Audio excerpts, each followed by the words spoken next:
ৰজাঘৰৰ পৰা উপেক্ষিত এগৰাকী শিল্পী বছৰ বছৰ ধৰি নিজৰ শিল্পকলাত ব্যস্ত মৰাণৰ যাদৱ দত্ত বিগত 18 বছৰে নামঘৰৰ ৰূপসজ্জা বিভিন্ন আৰ্হিৰ ভেলাঘৰ নিৰ্মাণ কৰি ৰাজ্যজুৰি চৰ্চিত প্ৰচাৰ বিমুখ এই শিল্পীগৰাকী বিগত 18 বছৰে শিল্পকৰ্মত নিজকে নিয়োজিত কৰি ৰাখিছে ডিব্ৰুগড় জিলাৰ মৰাণৰ সমীপৰ 2 নং পদুমনিৰ যাদৱ দত্তই প্ৰচাৰ বিমুখ এইগৰাকী শিল্পীয়ে নীৰৱে কৰি গৈছে নিজৰ শিল্প সাধনা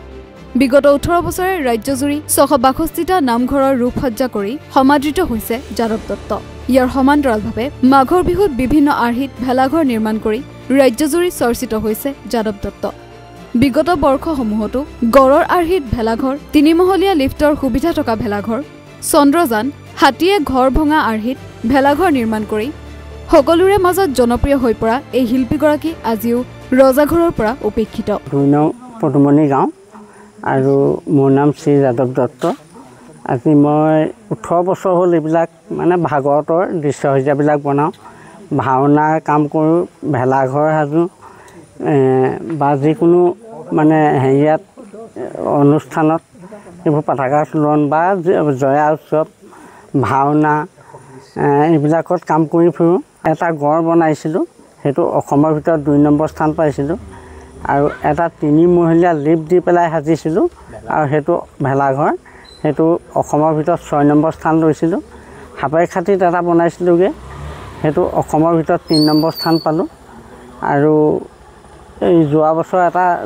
তাৰ বছৰ চন্দ্ৰযানখন বনাইছিলোঁ হাতীয়ে ঘৰ ভঙা এটা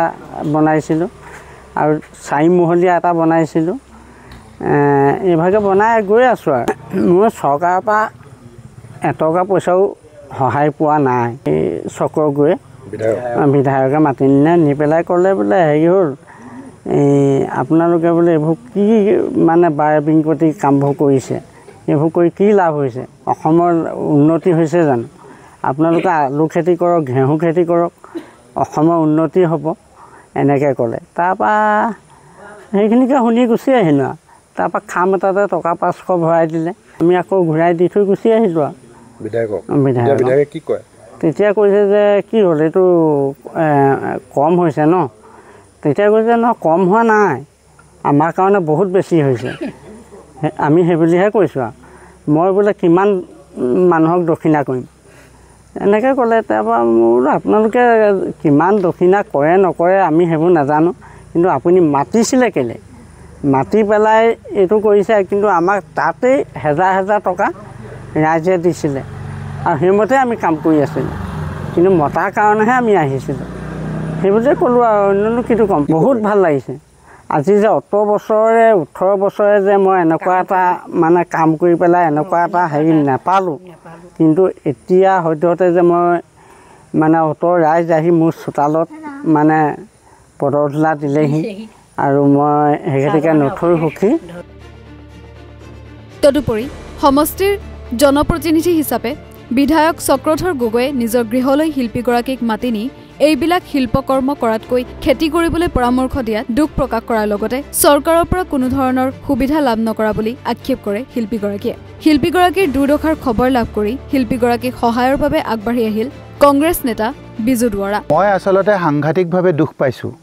এই কথাটো জানি তেখেতৰ মুখেৰে আমাৰ চক্ৰধৰ গগৈ ডাঙৰীয়াক ৰাইজে অধিক মৰমেৰে ৰাইজৰ সেৱক হ'ব বুলি বিধায়ক পাতিলে আজি 9টা বছৰ অতিক্ৰম কৰিব হ'ল ঠিক আছে তেওঁলোকে সাহায্য প্ৰদান কৰিব পৰা নাই কিন্তু শিল্পীজনক অপমান কিয় কৰিলে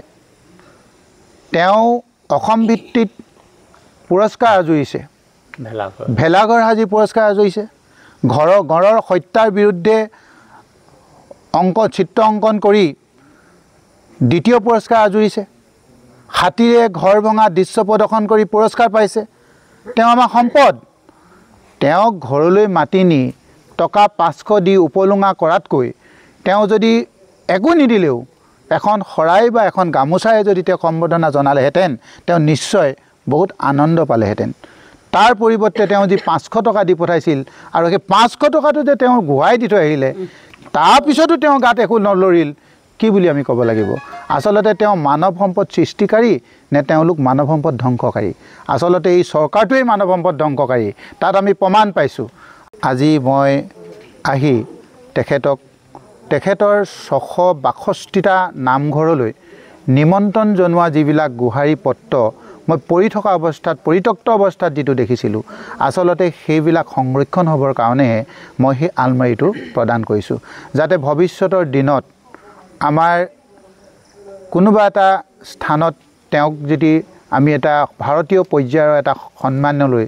পদ্মভূষণ পদ্মবিভূষণ এনেকুৱা ধৰণৰ উপাধিও যে দিব লগা কেতিয়াবা হ'ব পৰ্যায় পাবগৈ তেওঁ সাধনাৰ জৰিয়তে তাতে যেতিয়া সেই বস্তুবিলাক আমি যেতিয়া কোনোবাই বিচাৰিব বা সমিতি এখনে বিচাৰিব তেতিয়া যাতে সংৰক্ষিত বস্তুবিলাক তেওঁ ভাল ধৰণে দিব পাৰে তাৰ কাৰণে মই আচলতে এই কাৰ্যসূচীটো হাতত লৈছোঁ শিল্পীগৰাকীয়ে লাভ কৰা সম্বৰ্ধনা পত্ৰৰ লগতে আন লাগতিয়াল নথিপত্ৰসমূহ সযতনে যাতে ৰাখিব পাৰে তাৰ বাবে এটা আলমিৰা প্ৰদান কৰে কংগ্ৰেছ নেতাগৰাকীয়ে লগতে শিল্পীগৰাকীৰ ঘৰৰ চৌহদত এখন সভা অনুষ্ঠিত কৰি স্থানীয় ৰাইজৰ উপস্থিতিত ডিব্ৰুগড় জিলা কংগ্ৰেছৰ উপসভাপতি বিজু দুৱৰাৰ নেতৃত্বত কংগ্ৰেছৰ সজাতি দলে শিল্পীগৰাকীক সম্বৰ্ধনা জনায় মৰাণৰ পৰা গৌতম মোহনৰ প্ৰতিবেদন নৰ্থ ইষ্ট নাও